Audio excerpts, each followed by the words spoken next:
السلام علیکم۔ اسلام چینل اردو کے لندن اسٹوڈیو سے میں ہوں احمد شاہین اور آپ دیکھ رہے ہیں یہ بھی ہے خبر۔ آج کے پروگرام میں شامل ہیں دنیا بھر سے اہم خبریں اور کچھ دلچسپ ویڈیوز، لیکن سب سے پہلے آج کے موضوعات پر ایک نظر۔ میانمار کی مسلم اقلیت مسلسل ظلم و تشدد کے نشانے پر، آخرکار میانمار کی فوج نے بھی مظالم کا اعتراف کر لیا۔ آئی ٹی کی دنیا میں پاکستان کی پہچان بننے والی عرفہ کریم رندھاوا کو رخصت ہوئے 6 سال بیت گئے۔ پاکستان کو سن 2010 سے 2015 کے دوران ترقیاتی امداد مہیا کرنے والے اہم ترین ممالک کی فہرست منظر عام پر آ گئی۔ میانمار میں موجود مسلم اقلیت یعنی روہنگیا مسلمانوں پر ظلم و تشدد کا معاملہ نیا نہیں۔ گزشتہ سال ایک مرتبہ پھر ابھرنے والے یہ مسئلے بظاہر ہیڈ لائن سے اوجھل ہو چکے ہیں، لیکن بنگلہ دیش کی جانب ہجرت کرنے والے مہاجرین اور میانمار کی اراکان ریاست میں رہ جانے والے شہری دونوں ہی تاحال مشکلات اور مصائب کا سامنا کر رہے ہیں۔ حال ہی میں برمی فوج نے مسلم کشی کے کچھ واقعات میں اپنے اہلکاروں کے ملوث ہونے کا اعتراف کیا ہے، جس کے بعد ایک مرتبہ پھر یہ مسئلہ عالمی برادری کی توجہ کا متقاضی ہے۔ مزید بتا رہے ہیں محمد عاصم اس رپورٹ میں۔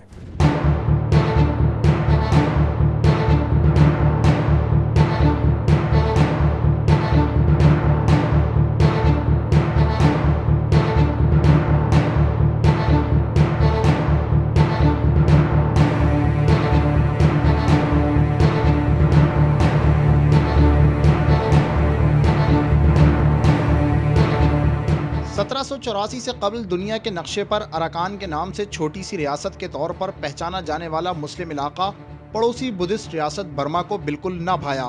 اراکان کے مسلمانوں کو اس وقت نہ صرف تحقیق کیا گیا بلکہ باقاعدہ قبضہ کر کے اس ریاست کو بزور طاقت برما میں شامل کر لیا گیا۔ راکھائن یا ارکانی مسلمانوں کی کئی نسلیں بدھسٹوں کے مظالم کی بھینٹ چڑھ چکی ہیں۔ ویسے تو برما کے ارکانی مسلمانوں پر مظالم کی داستان پرانی اور بھیانک ہے، لیکن تازہ مظالم کا سلسلہ گزشتہ برس ماہ رمضان میں شروع ہوا تھا۔ لیکن اس سے قبل ماہ مئی 2015 کا آغاز ہوا تو دنیا نے سننا شروع کر ہی دیا کہ 8000 روہنگیا مسلمان سمندروں میں پھنسے ہیں، جہاں سینکڑوں بھوک پیاس سے نڈھال ہو کر موت کے منہ میں جا چکے ہیں۔ اس پر اڑوس پڑوس کے کچھ ملکوں خاص طور پر سب سے پہلے ملائیشیا کو خیال آیا۔ اس نے 29 مئی کو ان لوگوں کے حوالے سے خصوصی کانفرنس بھی رکھ لی، جس کا برما نے پہلے ہی بائیکاٹ کر رکھا تھا۔ جو کانفرنس کے دن نزدیک آتے گئے ان کا مسلمانوں پر ظلم بھی بڑھتا چلا گیا۔ ملائیشیا کے مفتی اعظم کے توجہ دلانے پر حکومت مزید متحرک ہوئی تو انڈونیشیا بھی میدان میں آیا۔ پھر ترکی نے بھی تعاون و امداد کا اعلان کیا۔ حیران کن طور پر فلپائن سے بھی تعاون کی آواز بلند ہوئی۔ پاکستان نے معاملہ OIC میں اٹھانے کا عندیہ دینے پر ہی اکتفا کیا۔ اقوام متحدہ نے جب برما سے اس معاملے پر بات کرنا چاہی تو اس نے اقوام متحدہ کی بات ماننے سے ہی انکار کر دیا۔ برما کے مظلوم مسلمانوں کی حالت زار پر امریکہ نے ڈبل پالیسی گیم بھی جاری رکھا۔ ایک جانب وہ مسلمانوں کی حمایت پر بیانات داغتا رہا تو دوسری جانب برمی حکومت کے ساتھ تعاون کا سلسلہ بھی جاری رکھا۔ اسے شرم کہیں یا دنیا بھر کا دباؤ، بالآخر برمی فوج کے سربراہ نے کچھ روز قبل ہزاروں نہ سہی 10 ارکانی مسلمانوں کے قتل کا اعتراف ضرور کر لیا۔ ان کے مطابق یہ وہ 10 مسلمان تھے جنہیں 4 فوجیوں نے بنگالی دہشت گرد سمجھ کر راکھائن کے علاقے انڈن میں قتل کر کے اجتماعی قبر میں گاڑ دیا تھا۔ دنیا بھر کے مظلوم مسلمانوں کی فہرست میں اول نمبر پانے والے برمی مسلمان بدھسٹ فوج کے مظالم سہنے کے بعد پڑوسی ملک بنگلہ دیش کے سرحدی علاقوں کے تعفن زدہ کیمپوں میں جانوروں سے بھی بدتر زندگی گزار رہے ہیں، جہاں انہیں عالمی دباؤ کے باعث عارضی رہائش اختیار کرنے کی تو اجازت دے دی گئی، لیکن بنیادی انسانی حقوق سے محروم رکھ کر یہ پیغام دیا جا رہا ہے کہ برمی مسلمانوں کے لیے نہ تو حکومت بنگلہ دیش کے دل میں اور نہ سرزمین پر کوئی جگہ ہے۔ اسلام چینل اردو کے لیے محمد عاصم۔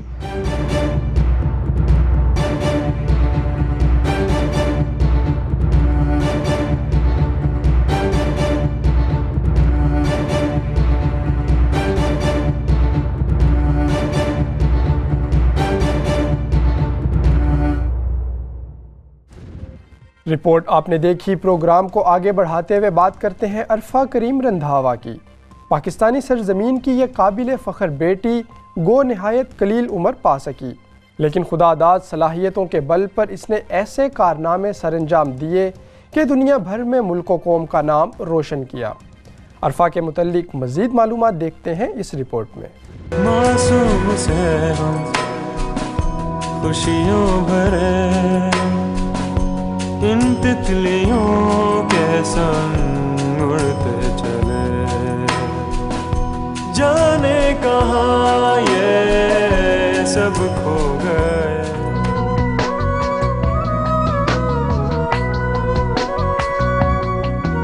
انفارمیشن ٹیکنالوجی کی دنیا میں خود کو منوانے والی اور پاکستان کا نام پوری دنیا میں روشن کرنے والی دنیا کی کم عمر ترین مائکروسافٹ سرٹیفائیڈ پروفیشنل عرفہ کریم رندھاوا کو ہم سے رخصت ہوئے 6 سال بیت گئے۔ 9 سال کی عمر میں آئی ٹی کی فیلڈ میں دنیا بھر سے ایوارڈ اور میڈلز حاصل کرنے والی عرفہ کریم فیصل آباد کے ایک گاؤں رام دیوالی میں 2 فروری 1995 کو پیدا ہوئی۔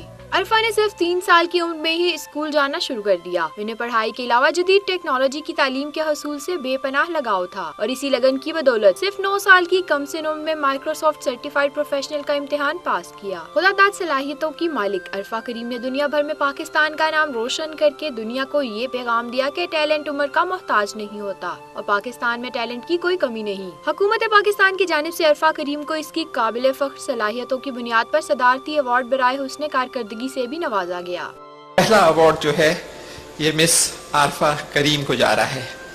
مس عارفہ کریم صاحبہ جو ہیں یہ بہت اچھی ذہین اسٹوڈنٹ رہی اور 9 سال کی عمر میں یہ دنیا کی، پاکستان کی نہیں بلکہ دنیا کی سب سے پہلی مائکروسافٹ سرٹیفائیڈ پروفیشنل بنی۔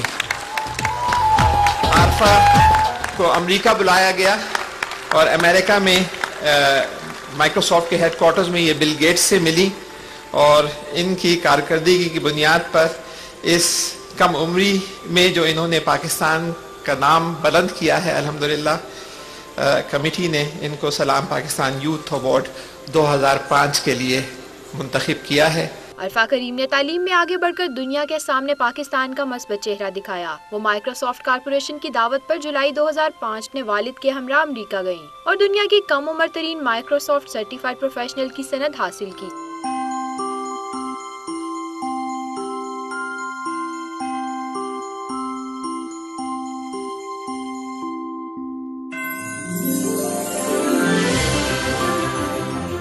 موقع پر مائکروسافٹ کے مالک بل گیٹس نے عرفہ کریم سے ملاقات بھی کی۔ عرفہ کریم 14 جنوری 2012 کو لاہور کے CMH اسپتال میں خالق حقیقی سے جا ملی، لیکن اپنی محنت، لگن اور صلاحیتوں کی بنا پر عرفہ کریم آج بھی دلوں میں زندہ ہیں۔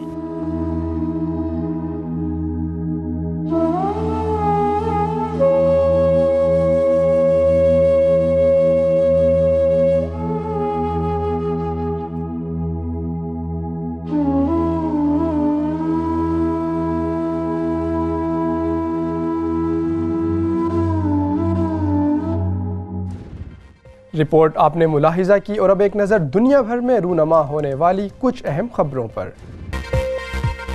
ہندوستان کے آرمی چیف نے پاکستان کے ایٹمی پروگرام کو جھوٹ قرار دیا ہے اور اس پر حملے کی دھمکی بھی دی ہے، جس کے جواب میں پاکستان کے وزیر خارجہ خواجہ آصف نے کہا ہے کہ بھارتی آرمی چیف کا بیان جوہری جنگ کی دعوت دینے کے مترادف اور انتہائی غیر ذمہ دارانہ ہے۔ انہوں نے مزید کہا کہ اگر بھارت کی خواہش ہے تو ہمارے عزم کو آزما لے، بھارتی آرمی چیف کا شک جلد دور ہو جائے گا۔ تیونس میں مہنگائی کے خلاف مظاہرے تاحال جاری ہیں۔ کئی شہروں میں ہونے والے پرتشدد مظاہروں کے بعد پولیس اور قانون نافذ کرنے والے اداروں نے مظاہرین کو منتشر کرنے کے لیے ان کے خلاف طاقت کا استعمال کیا ہے۔ ایکواڈور نے 2010 میں امریکی فوج کی خفیہ معلومات افشاں کرنے والے وکی لیکس کے بانی جولین اسانج کو شہریت دے دی ہے۔ اس کی تصدیق ایکواڈور کی وزیر خارجہ نے دارالحکومت میں کی اور یہ بھی کہا کہ جولین اسانج نے شہریت کی درخواست دی تھی اور اب وہ ایکواڈور کے شہری ہیں۔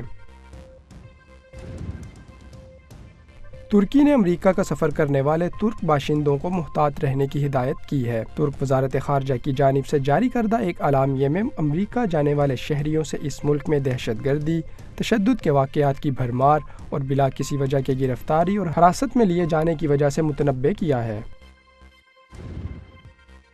اسرائیل کے وزیر اعظم بنیامین نتن یاہو 6 روزہ سرکاری دورے پر نئی دہلی پہنچ گئے۔ یہ گزشتہ 15 سال کے دوران کسی اسرائیلی وزیر اعظم کا پہلا دورہ بھارت ہے۔ جس کے دوران دونوں ملکوں کے درمیان قریبی تعاون کو مزید فروغ دینے کے لیے متعدد سمجھوتوں پر دستخط کیے جائیں گے۔ بھارتی وزیر اعظم نریندر مودی نے پروٹوکول میں تبدیلی کرتے ہوئے ہوائی اڈے پر خود اسرائیلی مہمان کا استقبال کیا، جہاں دونوں رہنما بغل گیر ہو کر ایک دوسرے سے ملے۔ لائن آف کنٹرول پر بھارتی فوج کی بلا اشتعال فائرنگ سے پاک فوج کے 4 جوان شہید ہو گئے۔ پاک فوج کی جوابی کارروائی میں 3 بھارتی فوجی ہلاک ہوئے۔ جن روڈ کوٹلی سیکٹرز پر اس وقت بلا اشتعال فائرنگ کی گئی جب پاک فوج کے جوان مواصلاتی نظام کی مرمت کے کام میں مصروف تھے۔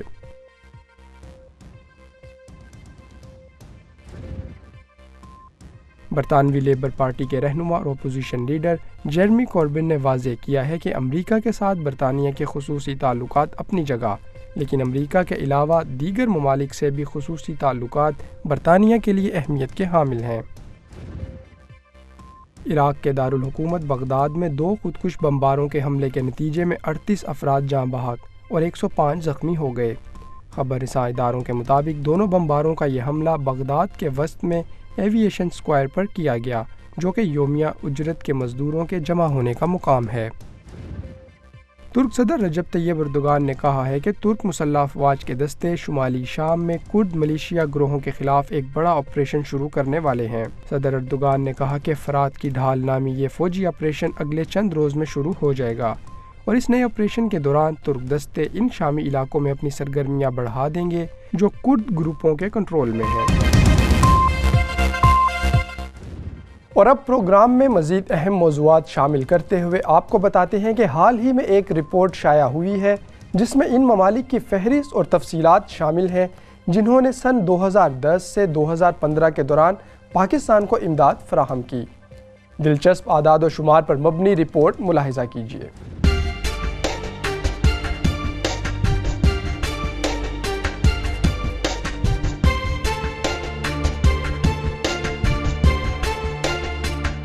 حال ہی میں ایک نئی رپورٹ منظر عام پر آئی ہے جس میں پاکستان کو سن 2010 سے 2015 کے دوران ترقیاتی امداد مہیا کرنے والے اہم ترین ممالک کی فہرست بیان کی گئی ہے۔ رپورٹ کے مطابق پاکستان کو امداد فراہم کرنے والے 10 سب سے اہم ممالک نے مجموعی طور پر 10,786 ملین امریکی ڈالرز کی امداد فراہم کی۔ ان ممالک میں امریکہ سر فہرست ہے، جس نے سن 2010 سے 2015 تک کے 5 برسوں کے دوران پاکستان کو ترقیاتی مد میں سب سے زیادہ یعنی 3,935 ملین ڈالرز فراہم کیے۔ برطانیہ پاکستان کو امداد فراہم کرنے والا دوسرا بڑا ملک ہے۔ برطانیہ نے انہی 5 برسوں کے دوران پاکستان کو 2,686 ملین ڈالرز ترقیاتی امداد کی مد میں فراہم کیے۔ تیسرے نمبر پر جاپان ہے، جس نے ان 5 برسوں کے دوران پاکستان کو 1,303 ملین ڈالرز امداد فراہم کی۔ چوتھے نمبر پر یورپی یونین کے اداروں نے پاکستان میں ترقیاتی منصوبوں کے لیے مذکورہ عرصے کے دوران اس جنوبی ایشیائی ملک کو 867 ملین ڈالر امداد دی۔ اس فہرست میں جرمنی پاکستان کو ترقیاتی امداد فراہم کرنے والا 5واں اہم ترین ملک رہا، اور اعداد و شمار کے مطابق مذکورہ 5 برسوں کے دوران جرمنی نے پاکستان کو 544 ملین ڈالر امداد فراہم کی۔ اسی دورانیے میں متحدہ عرب امارات نے پاکستان کو 473 ملین ڈالر کی ترقیاتی امداد فراہم کی۔ 7ویں نمبر پر آسٹریلیا رہا، جس نے ان 5 برسوں کے دوران پاکستان میں ترقیاتی منصوبوں کے لیے 353 ملین ڈالر کی امداد فراہم کی۔ سن 2010 سے 2015 تک کے 5 برسوں کے دوران کینیڈا نے پاکستان کو 262 ملین ڈالر ترقیاتی امداد کی مد میں دیے۔ پاکستان میں ترقیاتی منصوبوں کے لیے امداد فراہم کرنے والے اہم ممالک کی فہرست میں ترکی 9ویں نمبر پر ہے، جس نے انہی 5 برسوں کے دوران پاکستان میں ترقیاتی منصوبوں کے لیے 236 ملین ڈالر خرچ کیے۔ ناروے پاکستان کو ترقیاتی امداد فراہم کرنے والا 10واں اہم ملک رہا، جس نے مذکورہ 5 برسوں کے دوران پاکستان میں ترقیاتی منصوبوں کے لیے 126 ملین ڈالر فراہم کیے۔ اس فہرست میں پاکستان کو امداد فراہم کرنے والے 2 اہم ممالک چین اور سعودی عرب کو شامل نہیں کیا گیا، جن کی جانب سے عموماً امداد آسان قرضے کی صورت میں دی جاتی ہے۔ صرف سن 2014 میں چین نے پاکستان کو مختلف منصوبوں کے لیے 4,600 ملین ڈالرز فراہم کیے، جبکہ سعودی عرب نے سن 1975 تا 2014 کے عرصے میں پاکستان کو قریباً 620 ملین ڈالرز ادا کیے۔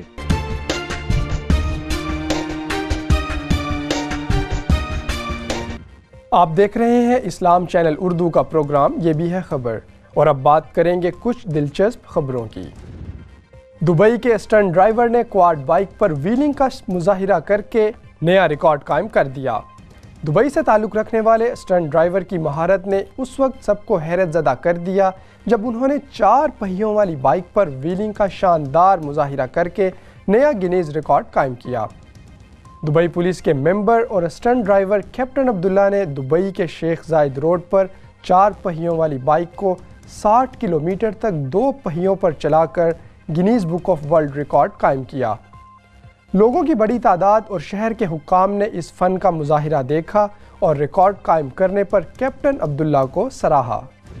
موسم سرما کی وجہ سے دنیا کے مختلف ممالک میں برف باری کا سلسلہ جاری ہے، اور برف باری نے جہاں انسانوں کو خوش کیا ہے وہیں جانور بھی برف باری سے خوب لطف اندوز ہو رہے ہیں۔